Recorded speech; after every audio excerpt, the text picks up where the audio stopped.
Nabi Syuaib adalah salah seorang sosok nabi yang sangat mulia, sampai-sampai nama dan kisahnya diabadikan dalam Al-Quran. Dari ratusan nabi yang Allah utus, tidak banyak di antara mereka yang nama dan kisahnya diabadikan dalam Al-Quran. Allah Subhanahu wa Ta'ala berfirman dalam surat Hud ayat 84. Dan kepada penduduk Madian, kami utus saudara mereka Syuaib.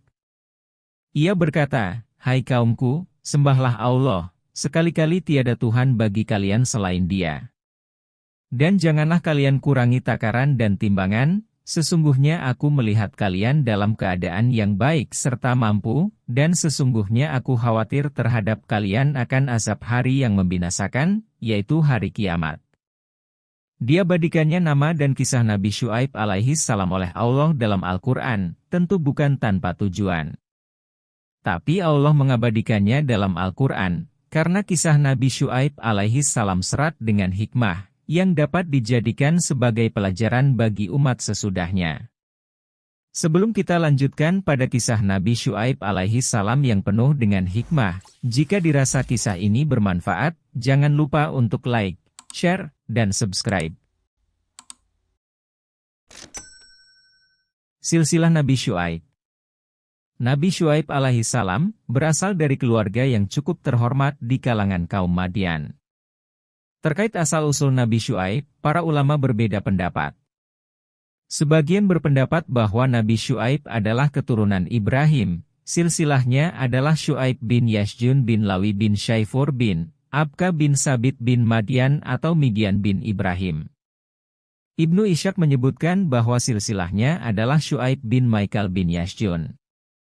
Ibnu Asakir berpendapat bahwa Syuaib hidup sesudah masa Yusuf. Sementara itu, Wahab bin Munabih menyebutkan bahwa Nabi Syuaib bukanlah keturunan Ibrahim, tapi pengikutnya sejak masih di Mesopotamia, saat itu Ibrahim belum memiliki anak. Dikatakan bahwa Syuaib ikut hijrah ke Syam bersama kafilah Ibrahim dan menikah dengan anak perempuan Lut. Pendapat lain menyebutkan bahwa anak perempuan Lut adalah ibu Syuaib, sebagian lain menyebutkan neneknya. Menurut beberapa pakar ahli sejarah, Nabi Syuaib diperkirakan hidup dan lahir pada tahun 1600 sebelum Masehi hingga 1500 sebelum Masehi. Beliau lahir di kota Madian, salah satu kota yang kini terletak di Yordania. Beliau diberi nama Syuaib, yang secara harfiah memiliki arti yang menunjukkan jalan kebenaran. Karena Syuaib telah berusaha untuk menunjukkan jalan yang lurus kepada umatnya, yaitu penduduk Madian dan Aikah. Diangkatnya Syuaib menjadi nabi. Nabi Syuaib alaihi salam adalah seorang nabi yang diutus kepada kaum Madian dan Aikah. Ia diangkat menjadi nabi pada tahun 1550 sebelum Masehi. Namanya disebutkan sebanyak 11 kali di dalam Al-Quran dan ia wafat di Madian. Nabi Syuaib diyakini merupakan cicit laki-laki Ibrahim. Nabi Syuaib alaihi salam adalah salah satu dari 4 nabi bangsa Arab. 3 nabi lainnya adalah Hud, Soleh, dan Muhammad. Ia seorang nabi yang dijuluki Hatibul Anbiya, atau juru pidato, karena kecakapan dan kefasihannya dalam berdakwah. Dakwah Nabi Syuaib. Dalam beberapa ayat Al-Quran disebutkan bahwa Nabi Syuaib diutus kepada kaum Madian, sedangkan ayat lain menjelaskan bahwa dia diutus pada penduduk Aikah. Sebagian menyebutkan bahwa penduduk Aikah sama dengan kaum Madian, sedangkan yang lain berpendapat bahwa keduanya adalah 2 kaum yang berbeda, dan Nabi Syuaib diutus untuk berdakwah pada 2 kaum tersebut. Ketika berdakwah bagi kaum Madian, Nabi Syuaib menerima ejekan dari masyarakat yang tidak mau menerima ajarannya, karena mereka enggan meninggalkan sesembahan yang diwariskan dari nenek moyang kepada mereka. Namun, Syuaib tetap sabar dan lapang dada menerima cobaan tersebut. Ia tidak pernah membalas ejekan mereka, dan tetap berdakwah. Bahkan, dakwahnya semakin menggugah hati dan akal. Dalam berdakwah, kadang ia memberitahukan bahwa dia sebenarnya sedarah dengan mereka. Hal ini memiliki tujuan, agar kaumnya mau menuju jalan kebenaran. Karena itulah ia diangkat menjadi Rasul Allah yang diutus bagi kaumnya sendiri. Nabi Syuaib yang saat itu memiliki beberapa pengikut, mulai mendapat ejekan kasar dari kaum lain. Bahkan, ada yang menganggapnya sebagai penyihir dan pesulap ulung. Nabi Syuaib alaihissalam tinggal di kota Madian yang letaknya di Yordania sekarang. Ketika itu, masyarakatnya kafir kepada Allah dan melakukan berbagai kemaksiatan, seperti membajak dan merampas harta manusia yang melintasi mereka. Mereka juga menyembah pohon lebat yang disebut Aikah. Mereka bermuamalah buruk dengan manusia, menipu dalam melakukan jual beli dan mengurangi takaran dan timbangan. Maka Allah mengutus kepada mereka, seorang rasul dari kalangan mereka bernama Nabi Syuaib alaihissalam. Beliau mengajak mereka beribadah kepada Allah dan tidak berbuat syirik, melarang mereka mengurangi takaran dan timbangan, serta melarang melakukan pembajakan, dan melarang berbuat buruk lainnya. Nabi Syuaib alaihissalam berkata kepada mereka, "Sembahlah Allah, sekali-kali tidak ada Tuhan yang berhak disembah bagimu selain Dia. Sesungguhnya telah datang kepadamu bukti yang nyata dari Tuhanmu. Maka sempurnakanlah takaran dan timbangan, dan janganlah kamu kurangkan bagi manusia barang-barang takaran dan timbangannya, dan janganlah kamu berbuat kerusakan di muka bumi setelah Allah memperbaikinya. Yang demikian itu lebih baik bagimu, jika kamu betul-betul orang-orang yang beriman." Quran Surat Al-A'raf ayat 85. Dan janganlah kamu duduk di setiap jalan, untuk menakut-nakuti orang beriman kepada Syuaib, dan menghalang-halanginya dari jalan Allah. Dan menginginkan jalan Allah itu, bergeser dari tujuannya. Dan renungkanlah ketika jumlahmu sedikit, lalu Allah memperbanyak jumlahmu, dengan memperbanyak keturunanmu. Lalu perhatikan pula, akibat-akibat yang diderita oleh bangsa-bangsa yang berdekatan dengan kamu, karena mereka berbuat kerusakan. Quran Surat Al-A'raf ayat 86. Tatkala dakwah Nabi Syuaib alaihissalam sudah agak meluas, maka penduduk negeri yang berdekatan dengan Nabi Syuaib berdatangan untuk beriman dan mendapatkan petunjuk.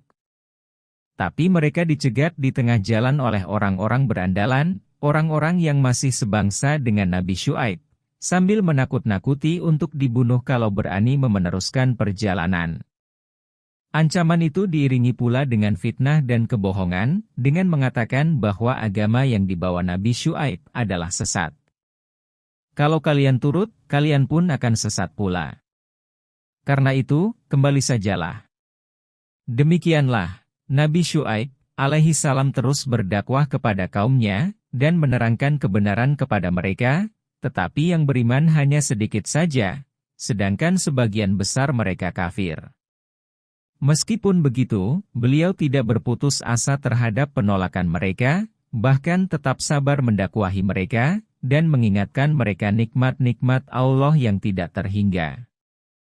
Akan tetapi kaumnya tetap tidak menerima nasihat dan dakwahnya, bahkan mereka berkata kepada Nabi Syuaib sambil mengolok-olok, "Wahai Syuaib, apakah solatmu menyuruh kamu agar kami meninggalkan apa yang disembah oleh bapak-bapak kami, atau melarang kami berbuat apa yang kami kehendaki tentang harta kami? Sesungguhnya kamu adalah orang yang sangat penyantun lagi berakal." Quran Surat Hud ayat 87. Kemudian, Nabi Syuaib membantah mereka dengan kalimat yang halus, sambil mengajak mereka kepada yang hak. "Wahai kaumku, bagaimana pendapatmu jika aku mempunyai bukti yang nyata dari Tuhanku, dan dianugerahinya aku darinya rezeki yang baik? Patutkah aku menyalahi perintahnya, dan aku tidak berkehendak menyalahi kamu, dengan mengerjakan apa yang aku larang? Aku tidak bermaksud kecuali mendatangkan perbaikan selama aku masih sanggup. Dan tidak ada taufik bagiku, melainkan dengan pertolongan Allah. Hanya kepada Allah aku bertawakal, dan hanya kepadanya lah aku kembali." Quran Surat Hud ayat 88.